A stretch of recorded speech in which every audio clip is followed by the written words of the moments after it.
Bueno chicos, muy buenos días para todos, espero que anden muy bien. Bueno, en esta clase vamos a repasar lo que es elementos de protección personal.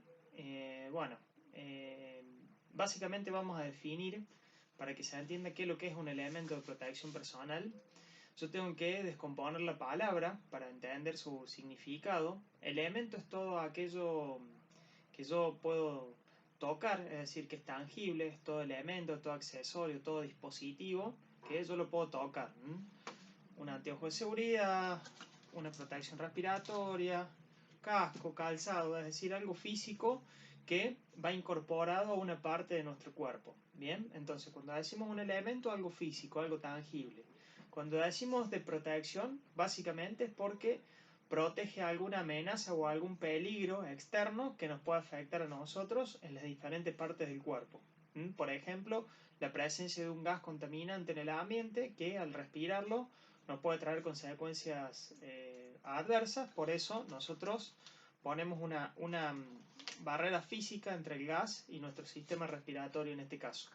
Y personal, quiere decir que es algo individual, intercambiable.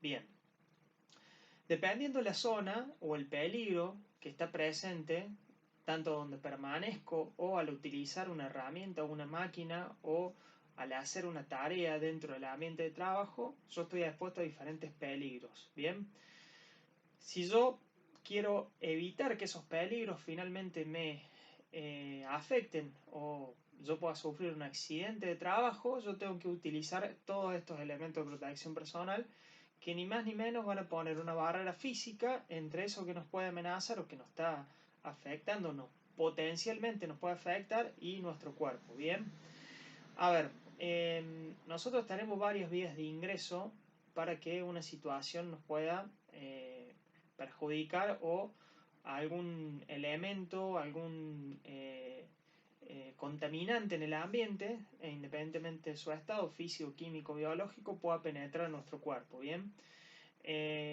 diferentes son las vías de ingreso.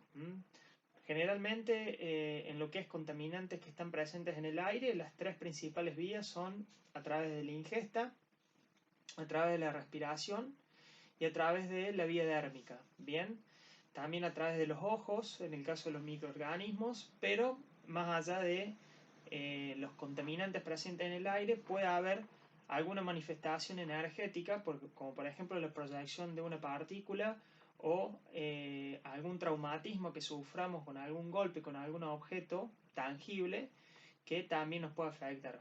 Justamente por eso nosotros utilizamos diferentes tipos de protecciones. Bien, vamos a descomponer el cuerpo humano en diferentes partes. Por un lado, la cabeza, protección a la cabeza. Por otro lado, protección de miembros superiores, desde hombros hasta la punta de las manos. Y por el otro lado, protección a la vista, a través de los ojos. Protección facial, protección respiratoria, todo el sistema por el cual respiramos, buco-nasal. Y protección de miembros inferiores de la cintura para abajo. Lo que tengo que tener en cuenta con los elementos de protección personal, más allá que ahora vamos a repasar las diferentes partes o los diferentes elementos que se componen, es que yo tengo que tener en cuenta una cosa. Lo primero es que no es solamente su utilización, sino saber qué elemento se ajusta o se adecua más a la situación que yo necesito para protegerme de acuerdo al contaminante, ¿bien? Un contaminante puede ser físico, como decíamos, el ruido, radiación, carga térmica, todo contaminante que físicamente nos puede agredir. Químico a través de una sustancia química ya manifestada ya sea en forma gaseosa o en forma líquida, como puede ser un aerosol, o algún particulado en el ambiente que sea nocivo para nuestro cuerpo, o biológico a través de un microorganismo. Bien, es decir, de acuerdo al contaminante que yo tengo es el elemento que voy a utilizar y también tengo que tener en cuenta que para mantener las características de protección tengo que almacenarlo en un lugar adecuado, es decir, en un armario personal que sirva para poder de alguna manera mantener las condiciones y las características de seguridad de ese elemento. Bien, bueno. Acá verán un cartel que dice obligación de uso de calzado de seguridad en este caso. Bueno, como ustedes ya saben, al igual que en tránsito, el color azul significa obligatoriedad. La primera palabra de ese cartel dice obligación, es decir, que cuando ustedes se encuentran en algún sector de trabajo específicamente colocados estos carteles sobre una máquina o de manera general sobre un sector, significa que en ese sector la presencia de cualquier persona en ese lugar supone una obligatoriedad.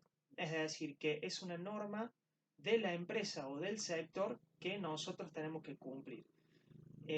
Ahí no aplica un criterio personal para nosotros determinar o no si se tiene que usar un elemento. Si está el cartel, se tiene que usar porque es obligatorio.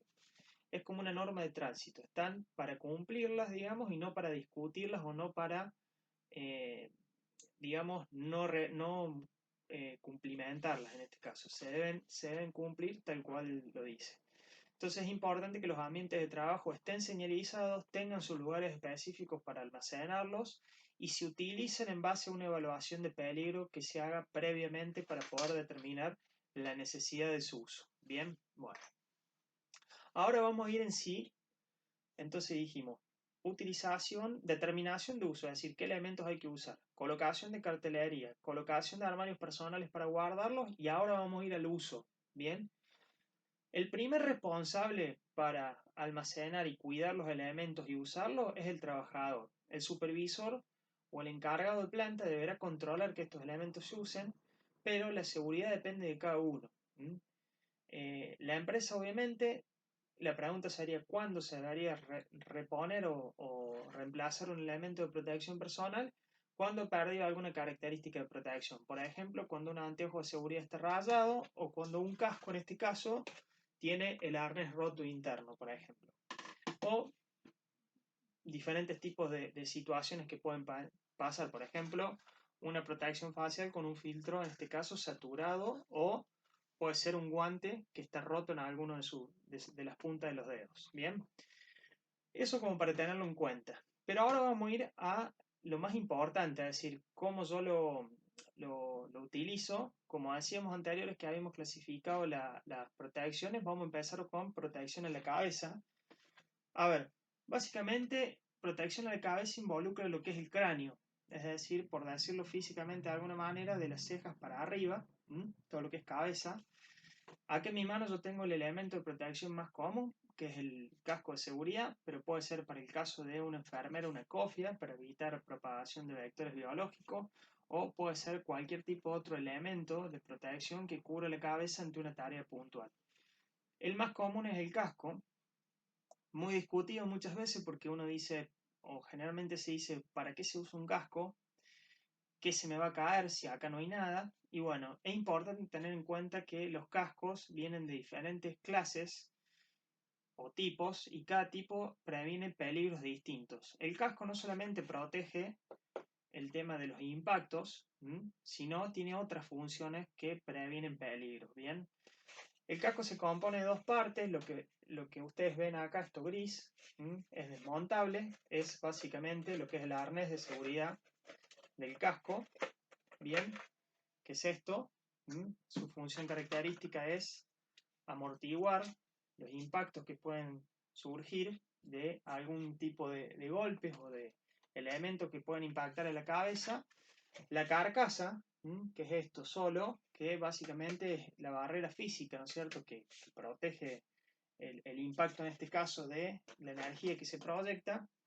Y por supuesto tiene que ir bien sujetado el arnés a la cabeza y no tiene no tiene que utilizarse en la cabeza gorros o pasamontañas o cualquier accesorio de la cabeza, ya que tiene que estar bien sujetado para que a la hora de un impacto actúe y amortigüe bien la energía, en este caso ese arnés de, digamos, de la carcasa que sostiene al casco. Es importante tener en cuenta una cosa y por qué yo hacía la introducción de que no hay que solamente decir qué se me va a caer, sino que también tengo que tener en cuenta que a la hora yo de utilizar un casco de seguridad, estoy previniendo de peligros contra sustancias químicas que pueden quemarme la cabeza, cortes, golpes y la electricidad en algunos de los casos. Muchas veces cuando hay en una planta donde puede haber salpicaduras de productos químicos y demás, se utiliza con visera. Bien, y también está la posibilidad de anexarle la protección auditiva o la protección facial muchas veces dentro del mismo casco, que eso se llama protección integral, cuando se asocian más de dos partes del cuerpo o más de dos protecciones al cuerpo humano. Bien, eso por lo que es protección a la cabeza. Siguiendo con la cara, nosotros tenemos que cuidar lo más sensible que tiene el cuerpo humano, que es los ojos. Em, Recordemos que por los ojos es la vía más fácil que ingrese un microorganismo a nuestro cuerpo y es algo muy sensible, tanto en productos químicos o tanto ácidos o álcalis, que inclusive son más agresivos que los ácidos, obviamente dependiendo de la concentración, pero en general es así. Y también cualquier proyección de alguna chispa con temperatura, una partícula con temperatura, como por ejemplo una chispa, o también puede ser algún tipo de, eh, bueno, en este caso, otro tipo de partículas, como por ejemplo productos químicos. Bien. Dependiendo el tipo de producto o el peligro, como siempre repetimos, es el elemento de protección de personal que tenemos que usar. En el caso de que yo esté expuesto al sol, ¿no es cierto? Por ejemplo, un banderillero o una ruta, o una persona que está, o un techista que está montando un galpón, un techo sobre la intemperie y tiene sol de frente, yo usaré un anteojo polarizado para protegerme la vista, obviamente, y cualquier tipo de proyección que durante la tarea me afecte la vista. Ahora bien, si yo necesito, por ejemplo, dentro de un lugar cerrado, una protección que alguna partícula sólida no penetre el ojo, en este caso voy a usar un anteojo de seguridad transparente porque voy a necesitar una visión más clara y mejor para hacer esa tarea. Ahora bien, si yo necesito o estoy manipulando productos químicos que son muy agresivos y puede tener una salpicadura sobre los ojos y obviamente no puedo darme ese lujo porque puedo perder la vista, bueno, usaré una antiparra de seguridad que lateralmente va a ser más externo, más protegido y yo voy a armar una película o una cámara de aire interna en donde obviamente que esto tiene orificios para que respire y no se empañe, para que obviamente sea bien hermético y lógicamente no tenga ningún tipo de accidente. Bien, siguiendo con la cara, bueno, tenemos los famosos tapones endoaurales, bien, o protección auditiva. El ruido es un contaminante físico que se encuentra o se propaga generalmente por el aire, también se puede propagar por el agua también. Y esas mismas ondas, cuando se propagan por la Tierra, es energía que se manifiesta a través de las vibraciones. Pero en este caso el ruido, lo que yo tengo que hacer es esa contaminación que está dentro del medio, que tiene una determinada intensidad medida en decibelios o decibeles, como se llama habitualmente. Lógicamente yo tengo que hacer una medición de ruido para saber si realmente ese ruido es nocivo o no. Para eso hay límites establecidos de acuerdo al tiempo de trabajo y equipos que deben estar calibrados para medirlo.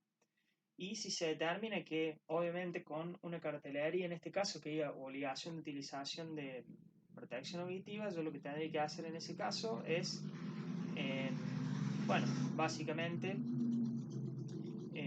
utilizar el tipo de protección. Utilizar la tipo copa, que es la más hermética, eh, para, digamos, describirlo de manera más simple, es como si fuera un auricular grande, y la protección, sino estos que son los tipos endoaurales. Bien, ¿qué protección voy a usar? Bueno, hay costos o ventajas y desventajas. Hay una relación costo-beneficio en realidad. La protección de tipo copa dura más, es más higiénica y atenúa más en este caso la contaminación acústica. La protección endaural es menos higiénica, es descartable y es más frecuente su recambio. Dependiendo, si yo necesito atenuar mucha cantidad de ruido, voy a usar la tipo copa, y si simplemente necesito yo comunicarme con algún compañero de trabajo o para ciertas tareas que yo necesito usar la voz y necesito escuchar el ambiente, utilizaré este tipo de protecciones que deben descartarse una vez utilizadas porque pueden ocasionar una infección en el conducto auditivo. Bien, cuando yo tengo la posibilidad, siguiendo con la cara, de, además de alguna, algún problema o alguna proyección que pueda, digamos, trasladarse a los ojos y pueda afectar a la cara, por ejemplo, el uso de una moladora que puede desprenderse parte del disco o parte del metal que yo estoy cortando en este caso, bueno, tengo que usar una protección facial que evite esa proyección lógicamente de, bueno, cualquier tipo de problema en la cara. Ahora, cuando en el ambiente existe la presencia de algún virus mortal o nocivo, o existe la presencia de, o el aire está bastante contaminado y ahí lo ensamblo con lo que es protección respiratoria, bueno, yo tengo que usar una escafandra similar, entre comillas, como lo que usan los astronautas para que se entienda bien, en donde irá conectado a un traje o encapsulante con asistencia de aire independiente. Y ahí quiero empalmar, como decía recién, con este tema. Nosotros generalmente respiramos el aire del ambiente, ¿bien? Este aire del ambiente es dependiente del ambiente. Yo lo que hago, yo lo filtro con este tipo de elemento de protección personal.